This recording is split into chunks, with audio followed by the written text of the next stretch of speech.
So Draven was not in the top 4 whatsoever, but we get to watch the finals right here, right now, to see Kai'Sa versus Ezreal.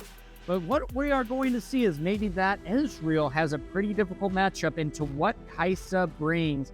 And one of the biggest surprises is, well, Kai'Sa has a lot of low-cost units. How is that going to be able to make an impact and win the games here? Well, we're going to look at both deck lists and the finals gameplay right now.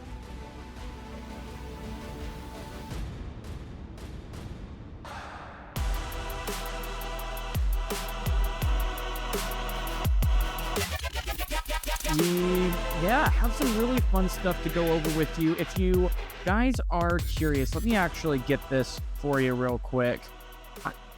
If you guys are curious on what it actually looked like in the tournament decks, here are the tournament decks as far as they have been updated for this regionals. Now, we are going to be going into this tournament gameplay, watching it live. I have the Chinese stream pulled up, and we're going to just watch and see actually what ended up happening and why, Kai'Sa ended up claiming the top spot again.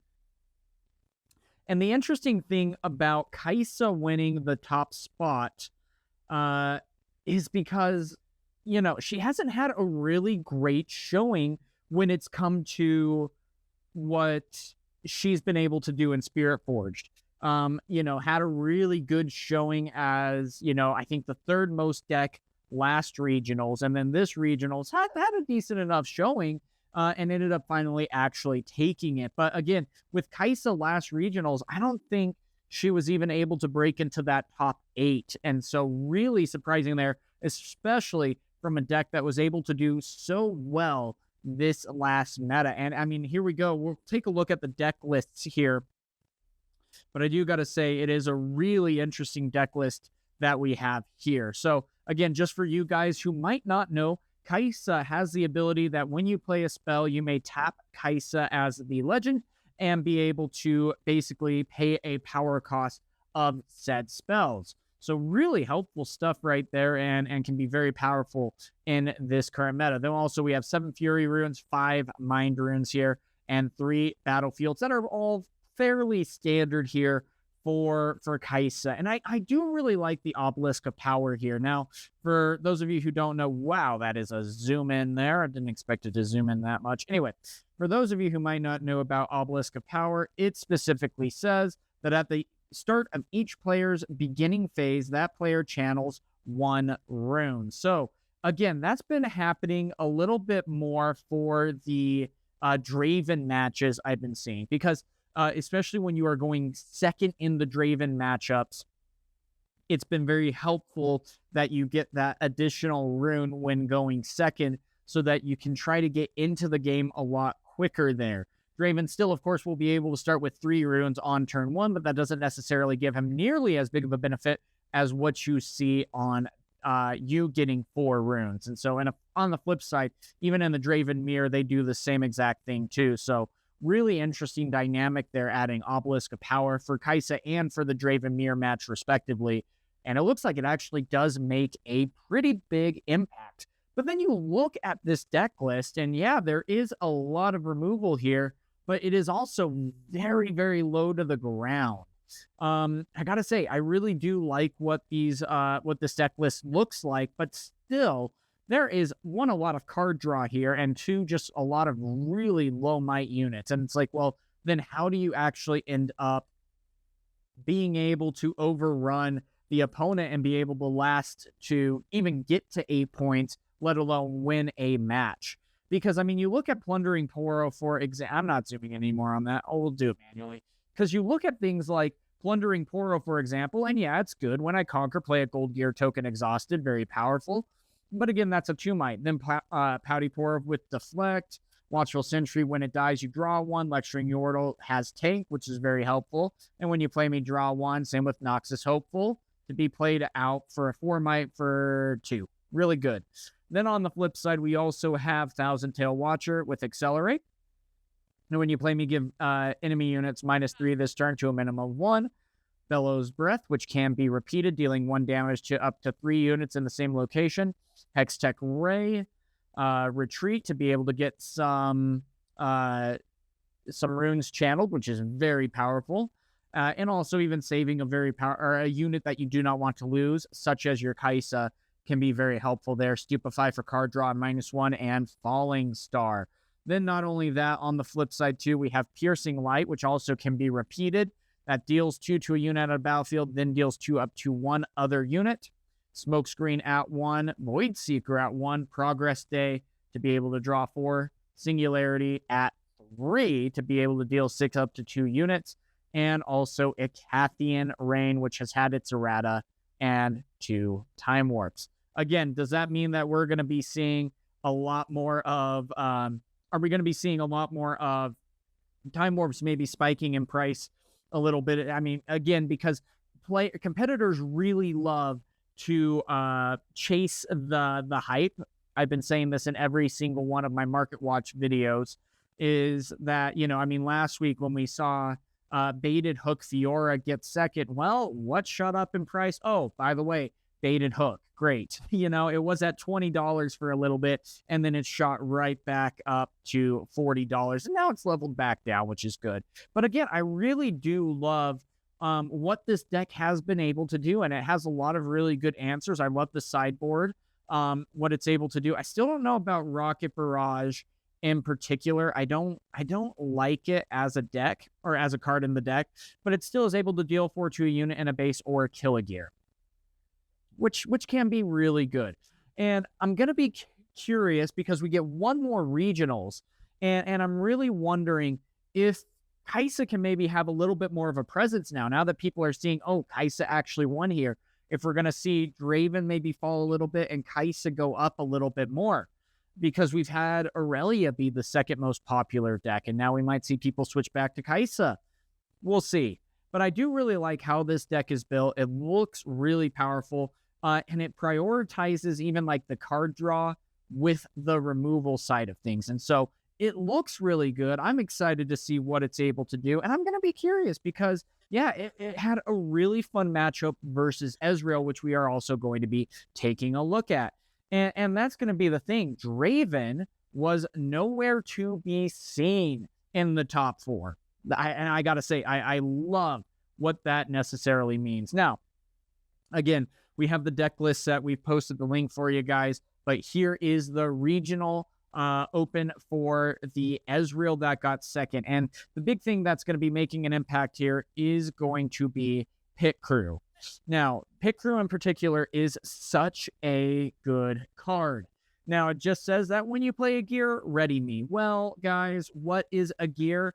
Oh, well, it is, either one of your equipments or gear that you end up playing, but also gold is a gear. And you have multiple ways to be able to build or to be able to play out a gold, such as Card Sharp, which when you play me, you and each opponent may play a gold token exhausted. For each opponent who did, play a gold gear token exhausted. So potentially getting 2 there, which is pretty solid, especially for Ezreal.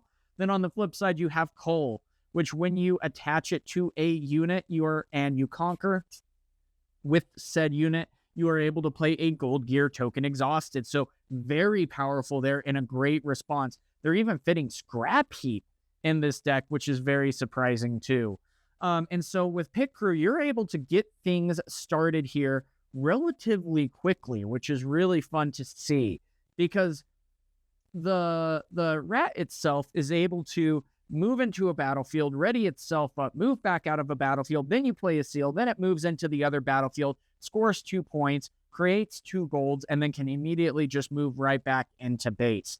And you can do that pretty consistently. Now, of course, you do need the combo piece between Pit Crew and Cole here. That's going to be one of the biggest deciding factors. But even outside of that, I really like how this deck is looking. And it really formulates around what Ezreal is able to do. Now, his legend ability is very powerful here. Also saying that at reaction speed, you can draw 1, and you use only if you've chosen an enemy unit and or gear twice this turn with spells or unit abilities. So again, really good ability right there and ways to be able to draw cards. Not only that, you also have Hall of Legends that when you conquer here, you may pay 1 to ready your legend, so potentially allowing you to get more gears or more cards drawn from your legend ability.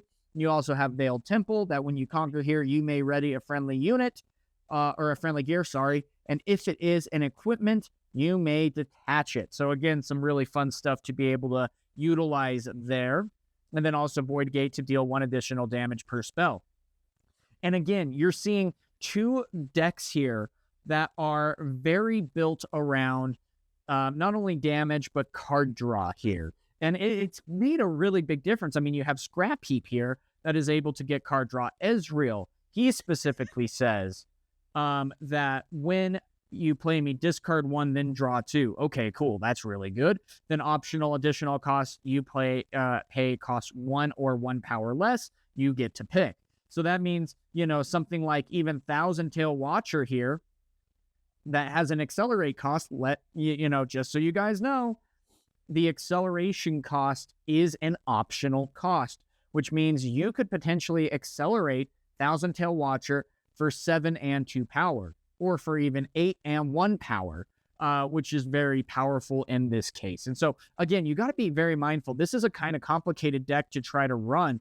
And one thing that's also really surprising that maybe I would take out the Scrap Heaps in this case for would be to potentially play a Fizz in this deck, because there's not necessarily anything to get the spells out of the trash after you have already played it, and that could be something pretty beneficial. So I would maybe want to play test instead of Scrap Heap, while a very powerful equipment or gear to be able to draw a card, it still feels like there might be something more there. And again, even another Time Warp. And I do love unchecked power in this deck. The fact that you can exhaust all friendly units and then deal 12 to all units.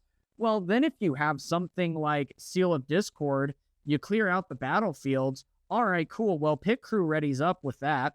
You go and you conquer a battlefield. The gold is made. It moves back to base, and you might be able to have it conquer both. And so, yeah, got to say, really impressed with this. And yeah, I was very impressed also. You're correct, Nathan. I loved the Sivir deck. Sent it immediately over. I know Randy. I haven't met him in person yet. I need to meet him in person. That'd be really fun. And I think he is at Vegas, so I'll be able to meet him at that point, in person at least. But he's been a very skilled player, had a lot of really good tournament runs so far. And it's unfortunate what ended up happening with him in the top 4 there. It was against the Kaisa. And I really think he could have made it to the finals if only the deck was able to, or if the ruling with the judges ended up being a little bit different there. So sad to see. So sad. But again, and I also don't necessarily agree with the ruling that they did. I just posted a whole video on that literally, I think, 5 minutes ago. Because it has to deal with last rites. And they said that the Rasha couldn't count itself after being like targeted with last rites. And so he had to pay 1 additional rune to be able to get Rasha out of the trash. Well, because of that, instead of playing the Rasha to the base, he wanted to play it to the battlefield instead. And the judge said, nope, you can't do that. You already declared that it was going out to the battlefield. And so we'll only rewind up to the point where you need to actually make the additional cost. And then it still needs to be able to go out to the zone that you designated that it was going to be in. So really unfortunate there. But again, I really love this Ezreal deck and what it's able to do. I'm still debating on what deck I'm wanting to take to Vegas. Ezreal's one that I've really had my eye on. I just don't want to pay an arm and a leg for 3 Ezreals. That's just me. And then at the same time, I am really, really enjoying Fiora hooks. And Fiora's had some really good showings too, not gonna lie. Anyway, guys, so yeah, with all of that, I love what the Ezreal deck is able to do.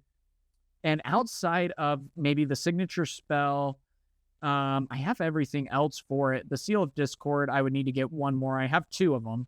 I would need to get one more, and I would need, of course, 3 Ezreals, but otherwise, the rest of the deck should be relatively cheap. So I'm kind of excited. I need to play test this a lot more. I need to get the rhythm down. This Ezreal deck is a very complicated deck to try to pilot, but I think once you do get the rhythm of it down, it can be, oh my gosh, that is a huge zoom out, a lot of fun. And so anyway, guys, here we go. We are going to be taking a look at this finals match here from the actual match itself. Oh, wow. That is perfect timing here. And I think we're going to mute the background here in this case because there's no point in having all of that going. But,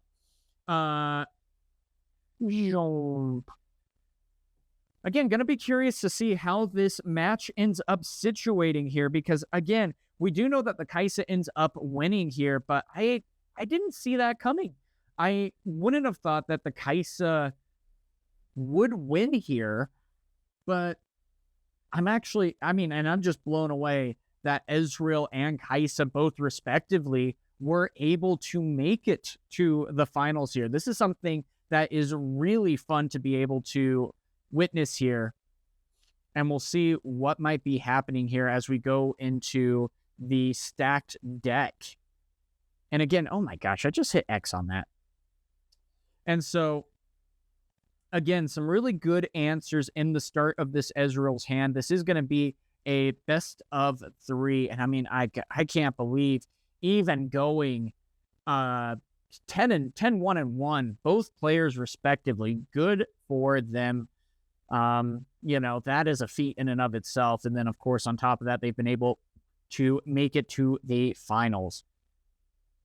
Now, again, I really do think it would have been a different outcome if the Sivir judge, the judge in the Sivir match would have been able to do something different. So here we go with the card sharp.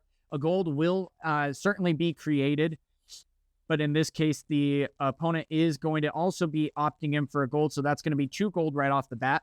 And again, Ezreal can be a very power-hungry deck. So in this case, to be able to create 2 gold, have the card sharp out onto the battlefield, that's going to allow for some early points potentially.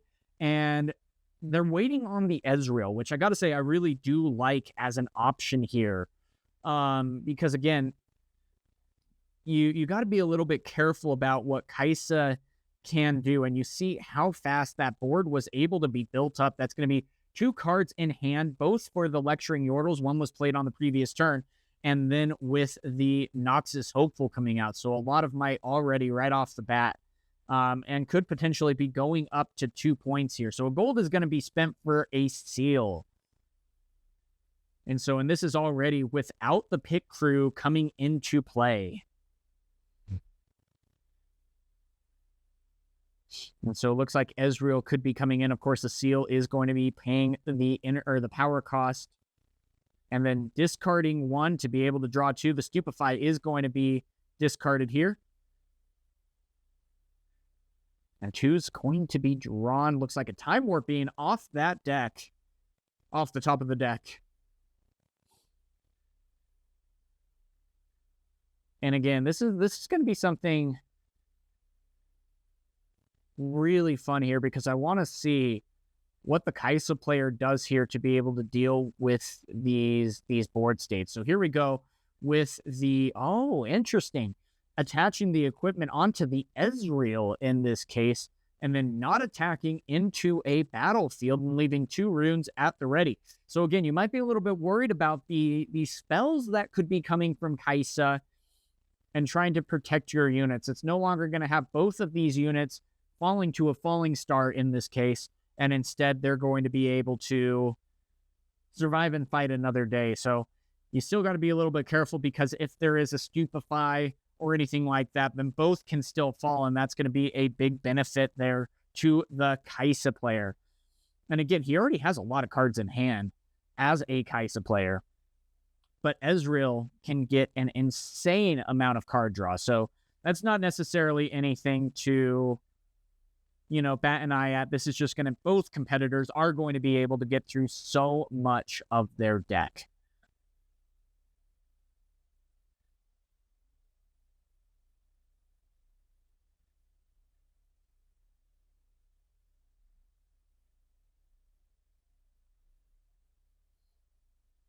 So yeah, looks like again, there's no clock at this time either. So both competitors are able to take their time and they don't have to worry about fast playing or anything along those lines because they got plenty of time. And especially as you get more and more cards in hand, it can be very difficult to know your lines in this case, because it's like, you have so many different lines that you can take.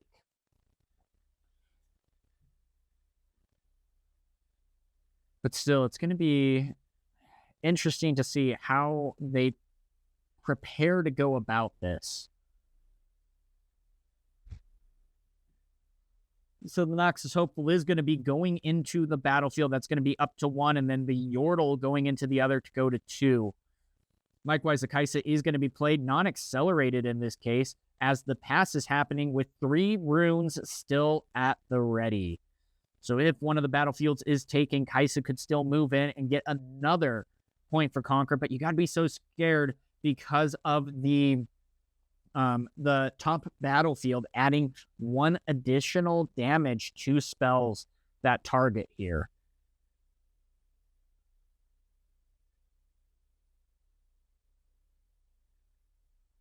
And so we'll see what ends up happening, but this is nothing to bat an eye at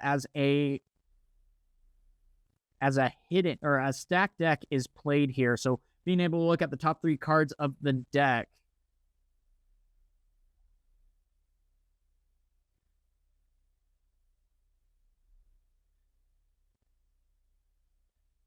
And so we'll see what ends up happening. But I mean, already going to have the ability to do a 1,000 tail in this case. Opponent's not going to cut the 2 cards.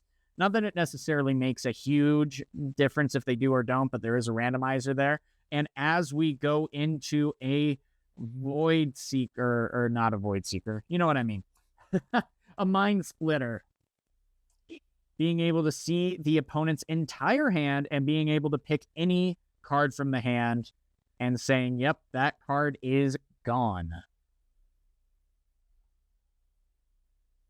And so, yeah, that's going to be a pretty big impact to the board state right there. We'll see what ends up happening with all of that. But again, also can write down everything. So really good play to have right there, to be able to mark down every single card and then be able to know what they can be accepting here in the future. So we'll see if that's able to make a big difference here, but I think it really could. I mean, that hand knowledge in and of itself is huge. Also, 7 might. That is so difficult to have to deal with and play around. And it's like, gosh, what would you pick at this point?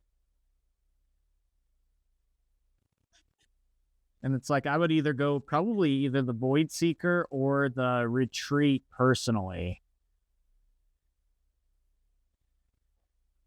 But even still, this is a tough choice to try to make here.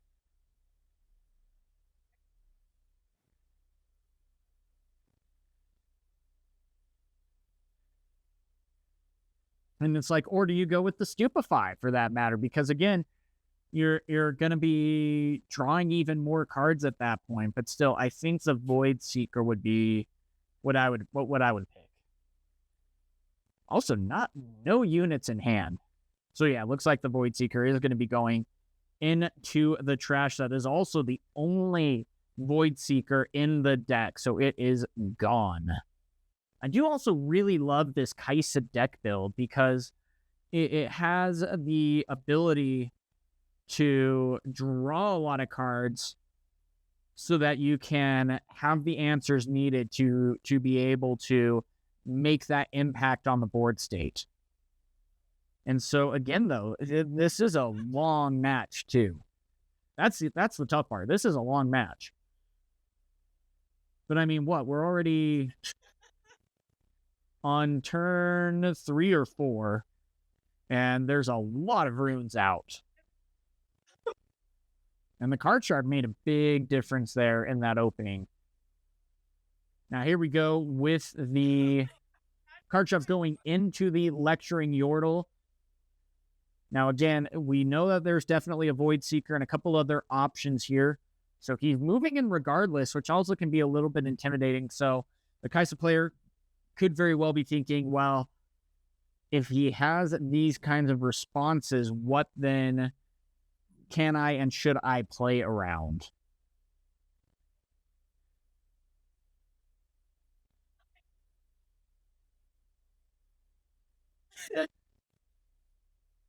And so, yeah, that's going to be a tough choice here.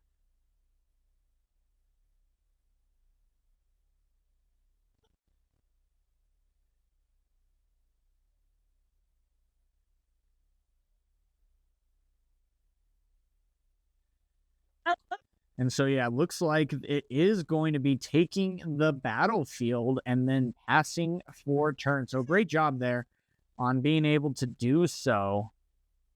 And it's 1-3 currently, though, with the Kai'Sa being at the ready.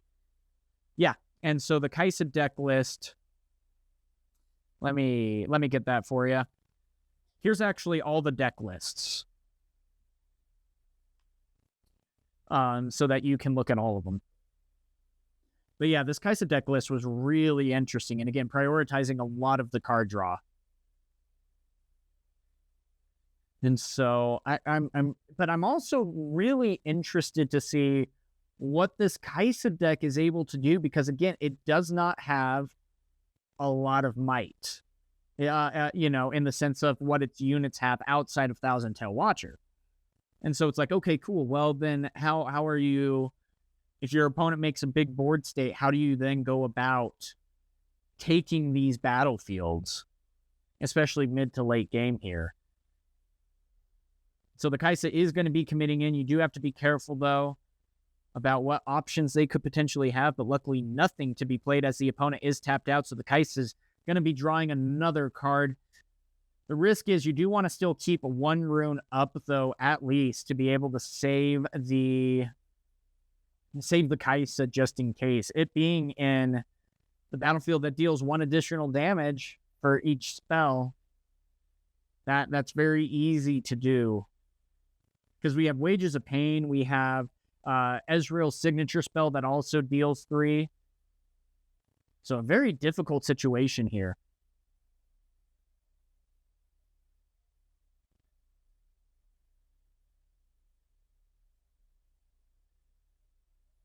And so, yeah, again, competitors are able to look at these options consider their options as long as they want.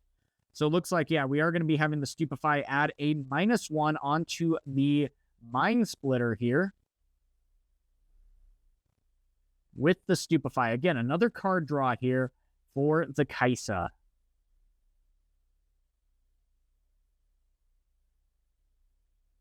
And it's interesting because we haven't necessarily seen these Kai'Sa decks go back to what traditionally Kai'Sa is able to do, mainly like the spell slinging. It's had some of that feel in the previous decks, but I do like what this deck is trying to do here. How it still prioritizes card draw and spell removal here. And I mean, and it severely prioritizes card draw, which is really interesting here.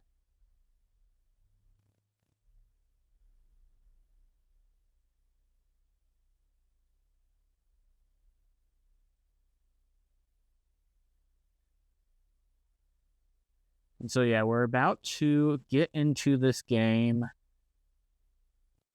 Still, though, right now, the Kai'Sa player is pretty well set up. But you got to be very careful about what, the Ezreal would be able to do on his following turn. But also, having an Ezreal tapped out is a very big deal here, because you can do whatever essentially you want to do without having to worry about any of the answers that Ezreal could dish out here.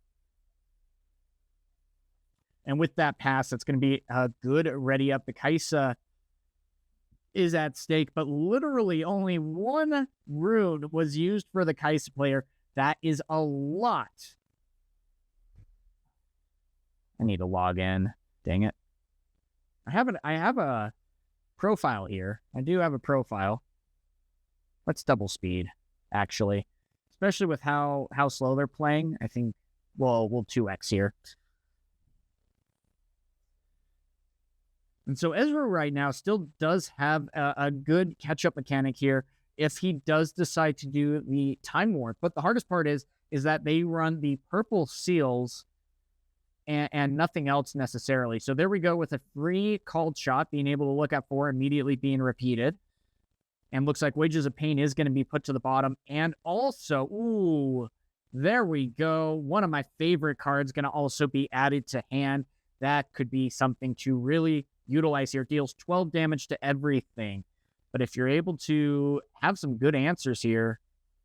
Oh, and then the Mind Splitter is going in. So it looks like we're going to be dealing 4 right off the bat to the Mind Splitter. Priority will then pass right back to the Ezreal, and that's going to be a trade. Oh, get out of here. Stop doing that every 5 seconds. So that's going to be a big trade right there. And we'll see what else is able to be done at this point. But again, floating a rune for another called shot coming in. Another 2 cards going to be added to hand. That's actually a pretty big deal, having a seal to potentially add. Because I believe he did draw the rat, but it looks like he is going to be going with the time warp in this case, and then being able to look at 2, putting the rebuke back on the bottom, and then able to draw the other card. So again, here we go with the rat coming in. One of the floated runes was now spent. And that is going to be a pass. So again, Kai'Sa has all the runes that they could want to try to move in and do some really devastating things. Not only that, oh my gosh, I'm just going to log in at this point. Sorry, guys. If it does it one more time, I'm logging in. And it will do it one more time, so I'll log in. It's never been this frequent, though. That's really annoying. And so, yeah, it looks like we are going up to 5, then immediately going in for 6. Wages of Pain is going to come in. Surprisingly enough, though, only going to be dealing 3 there, but a gold is going to be created to ready it up. And then with the Sudden Chill, or what is that deck called, or card called? Anyway, it's minusing 2 on that.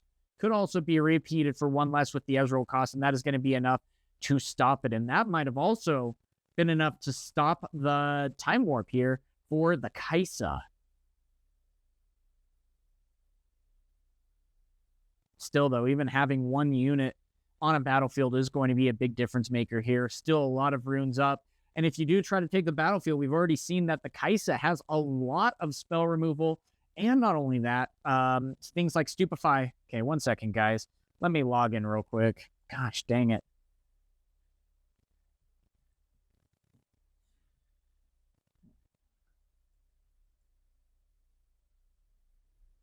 All right, let me pick the images. Don't tell me username or password is incorrect.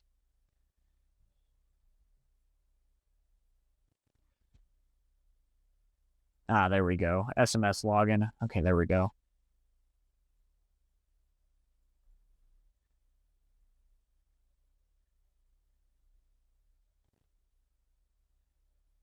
Okay, sorry about this, guys. I hate that this is how it is.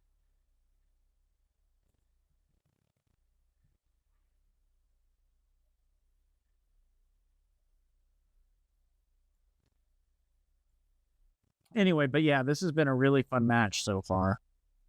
Okay, send me the verification code. Okay.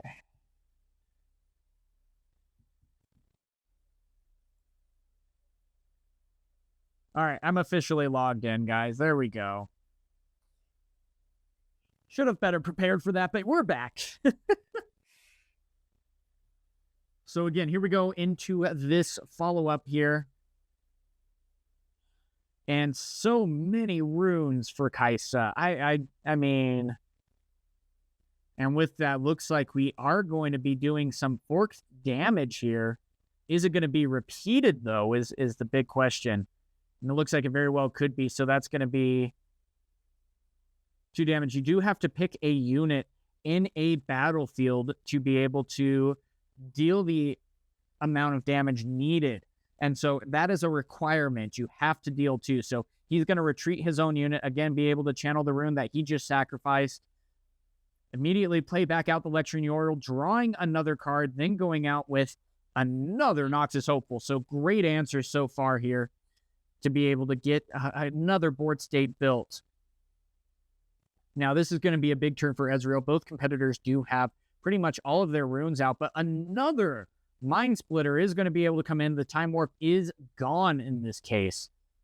So a great answer there to be able to mitigate what the Kai'Sa could do. And again, can write down all the cards that are in hand. Now, there are 2 Time Warps in the hand or in the deck for Kai'Sa, which is scary. Not you know, it might be a little bit difficult to try to get through here as another pit crew is coming out. And again, though, the Ezreal is completely tapped out, so could be going up to 7 runes at this point, or 7 points at this point, and drawing 4 cards off of the top.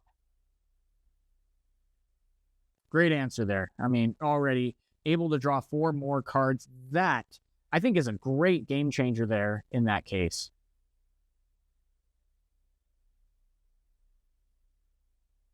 That is a lot. And then even still has 6 runes after the fact to be able to look at, you know, to play things. And so here we go with the Falling Star in this case to be able to deal 6 damage. Now, again, the Ezreal is tapped out, but the Smokescreen is also going to be taking out the Void or Mind Splitter too. And this was one of the biggest questions I had was, well, how does the Kai'Sa deal with these board states? And we're seeing that, yeah, the removal is just putting in all the work, and then on top of that, you're using the spells to lessen the amount of might that a unit is able to have. So the damage is doing so much more. And that was something that was really interesting to me, because I was wondering, how do you play that against Draven, where they do have so many spells that, or, you know, or their equipment that can be played at reaction speed to be able to really make it a difficult field to try to clear out units. And this is how. We're really impressed with how this Kai'Sa deck is handling. And is this going to be the return of Kai'Sa? Let me know, guys. What are your thoughts?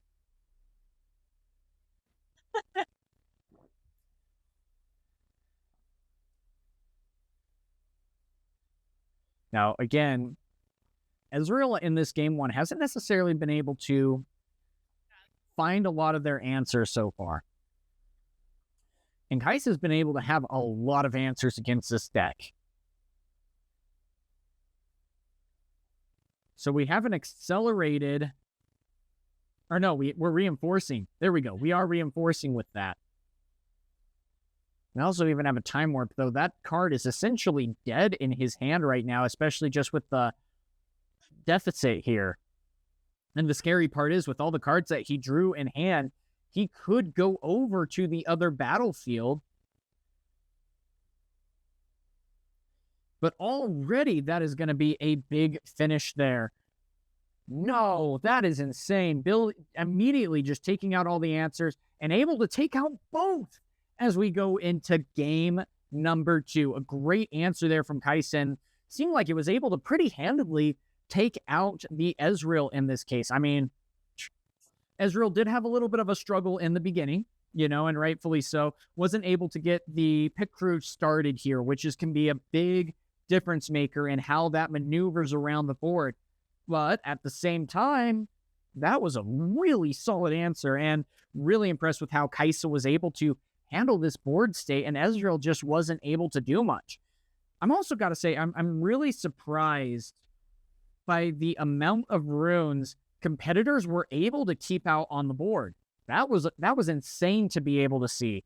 And so again, great answers there. And we're going to jump a little bit ahead Looks like they spent probably about 5 to 7 minutes side decking here. That's insane. But again, you don't have any, you're not on any clock. So what you can side and side deck in and out, especially in the finals, that is a big deal here to be able to make it there. So it's like, all right, well, with that, what are we going to be able to do here? So here we go into game number 2. Is Ezreal going to be able to bring it back? And it looks like the Obelisk of Power is going to be here. That can help Ezreal out a lot. I mean, could go with a turn 1 Ezreal in this point. And it looks like, yeah, going to be floating one. I mean, that is one of the best openings that you're able to get here. And it looks like, yeah, we're going to be having Bellows Breath was almost going to be discarded, but instead is going to be the Thousand Tail Watcher to be able to draw 2 cards. Now, again, having the 4 runes is going to be pretty helpful. Kai'Sa gets played flat out and then is going to be passing immediately back. And so here we go again. The called shot is going to be able to be played for free, able to look at top 2, and doing that twice. One of the most broken combos in this game, but Ezreal is able to do it so powerfully. That's why his card is going to be so expensive in English. And so here we go again with the card sharp being able to create 2 gold because his opponent wanted to create 1 gold. And again, we saw a big difference maker that was actually able to make here for the Kai'Sa. Now is going to be moving into a battlefield, only run 1 rune at the ready, so nothing to necessarily be worried about here as we go into a Ferris Forerunner coming out onto the battlefield or onto the base. That's going to be a big difference maker there, especially because it is one of the most powerful cards in the sense of for 6 and a power, you are able to get up to 12 might from 1 card. That's insane. And can make such a big difference here. Great side in here going against Ezreal because sometimes he can struggle as another cold shot is coming out for another 2 cards in hand. Oh gosh, good pickup there, Terran. Seriously, yeah. And the fact that I do also love, I'm wondering how mad the Chinese are going to be getting at it. How mad the Chinese are going to be at us for playing the Chinese cards. We're driving their market up, but our market's probably going to come down at that point. And I'm tempted to pick up even like now the Chinese seal. I need 1 more seal. Well, the Seal of Discord is a lot cheaper in China. So why wouldn't I, save $40 in that case? And so, yeah, I really do think like it was a good rule. I like that they made that change, but I can only imagine that, yeah, the Chinese are going to get a little bit mad at us. Because we're going to drive up there. I'm sure we already have. I'm pretty sure we already have.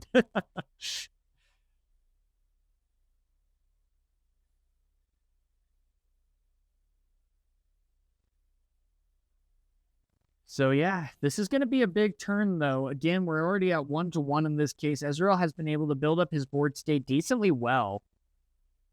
And as we see a Lecturing Yordle coming in, 2 Lecturing Yordles, so that's going to be 2 cards drawn at that point. The Forerunner could move into the battlefield. And again, we saw, especially in turn 1, or at game 1, how many runes the Kai'Sa left up. But in this case, Kai'Sa's, saying, hey, I'm okay with leaving a lot of these runes exhausted at this point, considering my board state. Ezreal with 4 gold out, though, ready to be used is absolute insanity here, especially as you could even get out a Mind Splitter at this turn to be able to have a very solid answer here.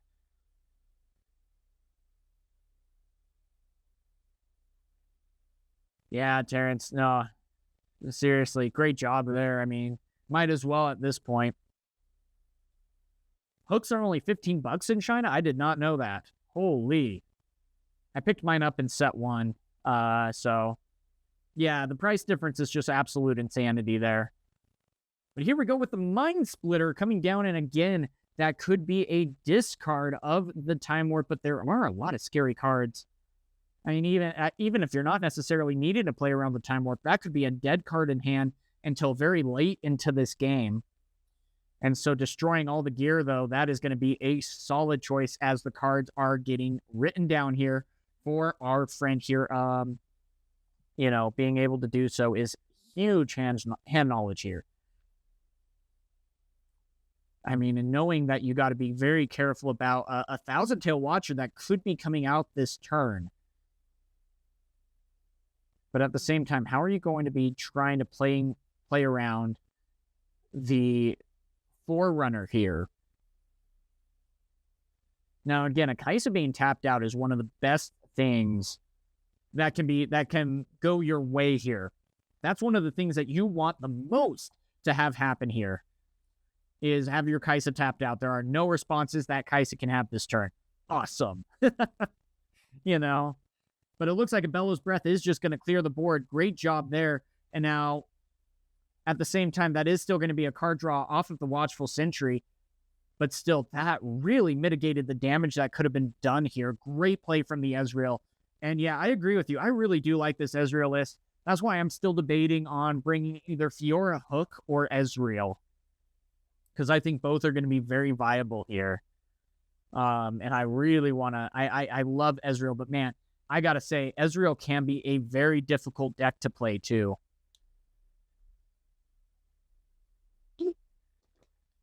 I've tried a couple of Pit Crew Ezreal. I need to try this build, because I do like this build better. I don't like the scrap heaps. I don't like the scrap heaps necessarily in this deck, because you already have enough of the card draw. I would switch that with Fizz, personally. Now, of course, yes, I always say this with the caveat of this person was able to make it into second place and I wasn't. And still, that was a big board wipe there that Kai'Sa was able to put out there with a singularity, taking out the Mind Splitter and the Ezreal in this case. Now, of course, this Kai'Sa has severely slowed down, but has been able to maintain a lot of answers, as a Void Seeker is going to be taking out the card Sharp. And again, that's going to be another card draw that it's able to utilize as the Forerunner moves back into the base. So again, Ezreal hasn't been able to necessarily get a whole lot of answers to stick, but we have the Pit Crew that could be coming in here.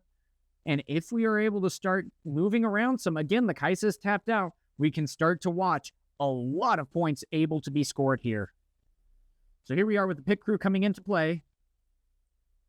Yeah, I mean, the judges use the same gold tokens the entire time. So yeah, they are bent beyond all reason. Even though, I mean, and you see, unfortunately, I've seen a lot of people saying that the foiling in the China cards actually bend a lot too. So here we go. We see the combos that are going to be started here with the Rat. So it is going to be able to move in, and Card Sharp's going to be created. Again, going to be creating another gold at this point.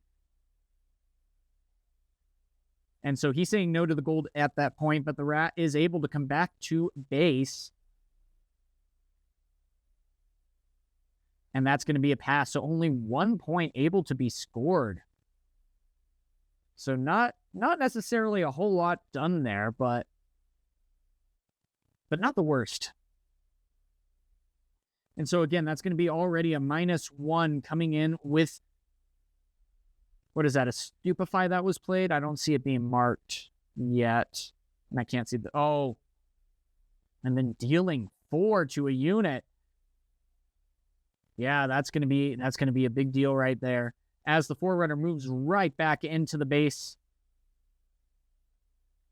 or into the battlefield, to get another point, as the Deflect Poro is coming out onto the battlefield. Now again, Ezreal thrives on targeting opponents' units here. Ooh, and the Ornn coming down. Interesting. I love that. Okay. We got ourselves a little bit of a game here.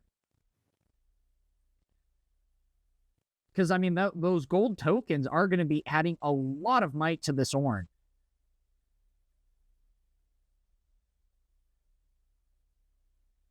So if you can continue to move things around pretty effectively, you should be able to have a good matchup here. But as of right now, a time warp is going to be coming down. Oh my gosh. Now it looks like, yeah, we are going to have a Stupefy minusing 1 again, trying to dig for the answers as the answer is found. And it looks like just in time, going to be able to stop that time warp from going out.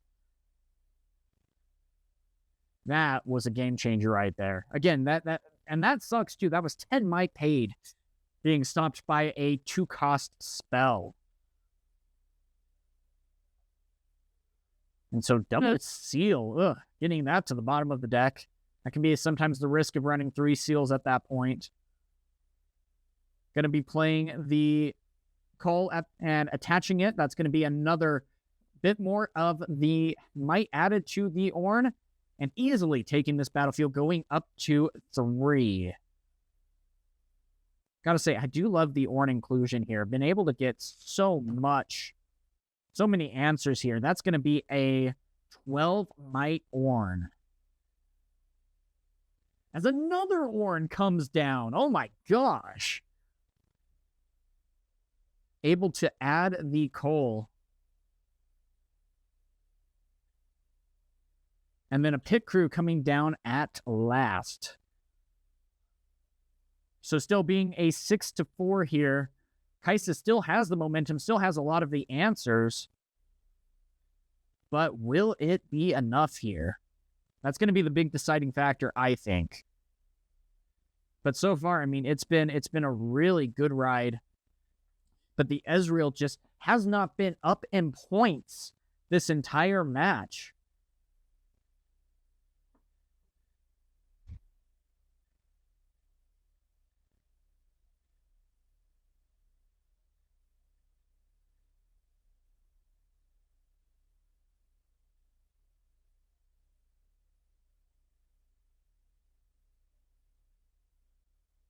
And so we'll see what ends up happening.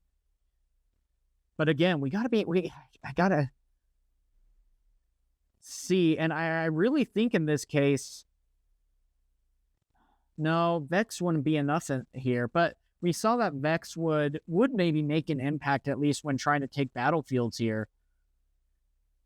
And now the Ornn is coming in, and it's like, all right, well, there's a lot. I mean, you got to worry about the deflect. You got to worry about a lot of the other answers that they have. Here's another coal that's going to be coming in. And again, that's more might that's going to be added. Wow. So, I mean, this is going to become just an absolute wall that is being put up by this Ezreal here. I love this kind of option here. All this gold is just going to continue to buff these Ornn.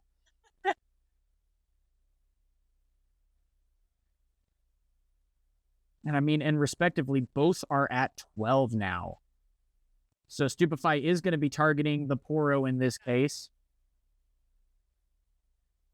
Potentially.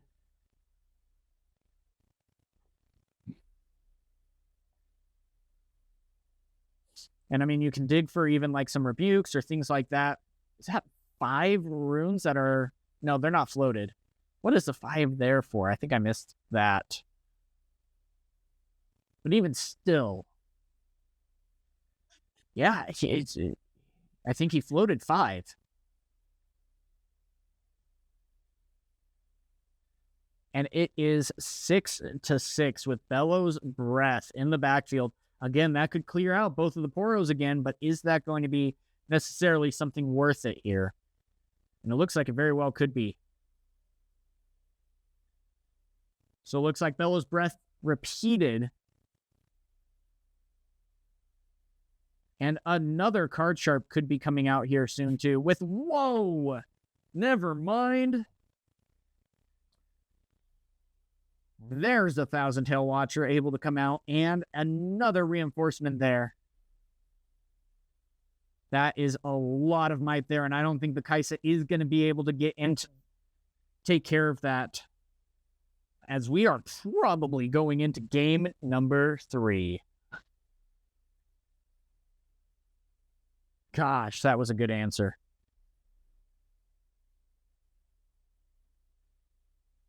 So again, you're able to at least check through all your options here. See if there's anything that you're able to do. You can mill over this as long as you want. They've already been playing for 73 minutes. That's difficult. Gosh. Could not imagine. That is a long finals match. The blood pressure, the stress, the anxiety.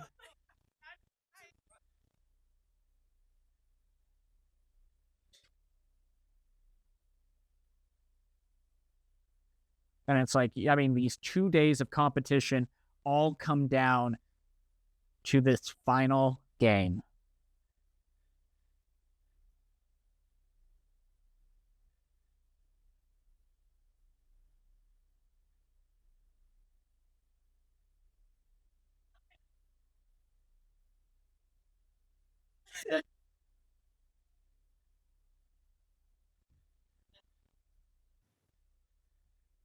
And so we'll see what ends up happening here. Hey, thank you, Young Sea Otter. Thank you so much for becoming a member, man. Really appreciate it. Good to have you here, and welcome. Oh my gosh, though. That was an absolute game. So let's see what is then able to happen as we go into this final match. It all comes down to this. Daniel, good to see you, man. How's life down under? And so here we go into game number 3 of this finals match. It is 1-1. Ezreal took 1, Kai'Sa took 1, and it is all down to game number 3 on who is going to be able to take this as a Watchful Sentry comes out. Reaver's Row also being saved until the final battle. Really interesting. And again, Kai'Sa taking the gold here to give Ezreal 2 gold. You saw exactly what ended up happening last time he did that. And I'm also just really shocked that the Kai'Sa was able to, not necessarily utilize a lot of runes that needed to be recycled. But same with the Ezreal. They had so many runes on the board. That's insane. I gotta say, both these decks, I love watching both these decks work and what these opponents were able to do with their lists. I mean, it's so cool. Oh, well, thank you, man. I really appreciate it. You definitely didn't have to do that, but no, seriously, though, it really means a lot. I finally fixed the ghost voice. I still need to fix that on the live stream, and hopefully you guys haven't had a lot of the woman laughter in this live stream. But I think I've finally fixed it in my videos.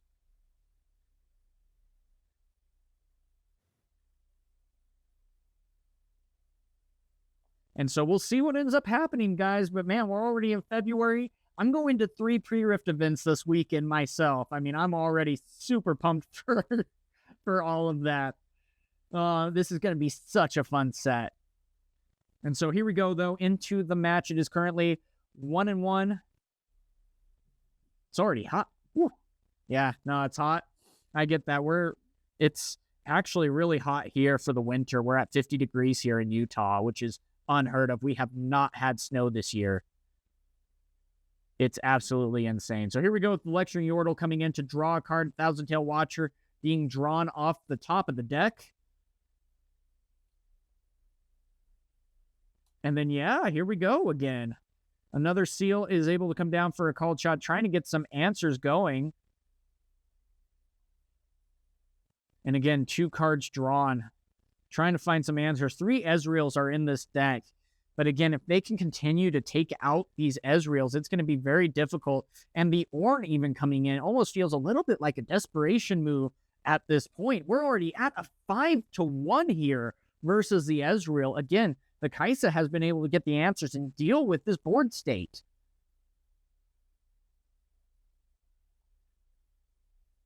And so, man, are we? I'm really curious. This next week, are we going to see a lot of Kai'Sas being brought to this final regionals in Spiritforged for China?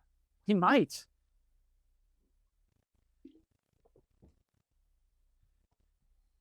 So we'll see what's happening here.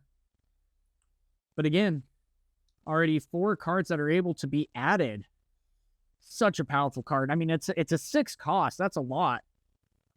But if you're able to deal with, you know, maintaining a good board state, especially since Ezreal doesn't necessarily have direct removal spells outside of Singularity or Unchecked Power for that matter, then you could get a lot of big answers. And I mean, he's already at 5-1, so to be able to pull back his units is a really big deal. But there we go with a nice spell addition here.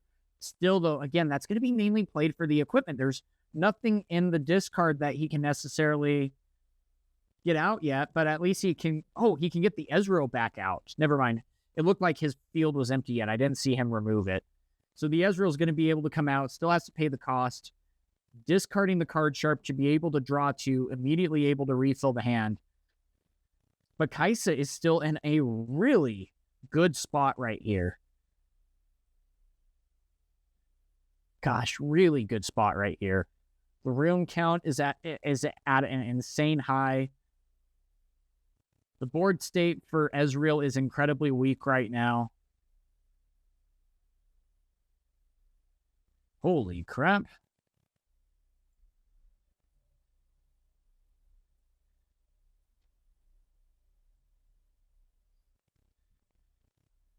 So we'll see what ends up happening here. But again, this is not looking good for the Ezreal.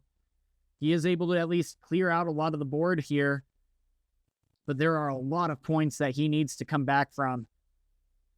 And even with, I mean, at this point, he could even take 1 and go with a Time Warp to go up to 6.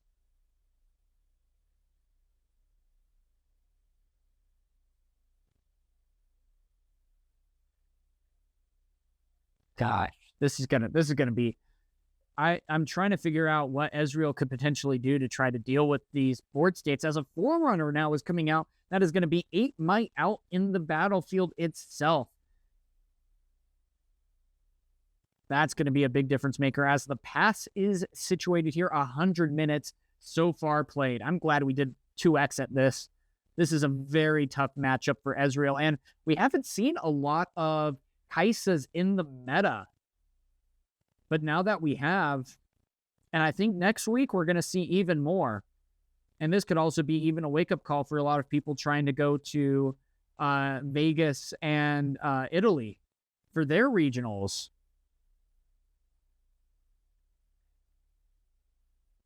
Oh, what is the website for pre-Rift games? That's a good question. What was it? I have it in my video. Let me check.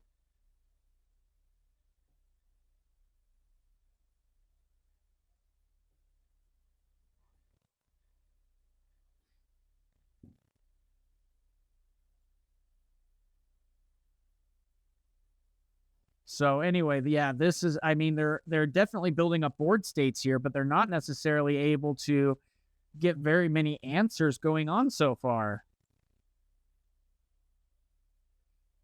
I'm going to, gosh, what can the Ezreal do at this point? I mean, he can continue to build up what the Ornn can do and then try to gank over. But again, any Time Warp in hand on the following turn could be devastating enough. So it looks like at this point, the retreat could be played here. The hard bargain's coming down. No answer needed, so both units are still going to be there at that point. And it looks like that is going to be a loss there, as the Ezreal has a very big victory there. But again, you see 2 bots that are going to now be coming out because of the Forerunner. I'll find that website for you, though.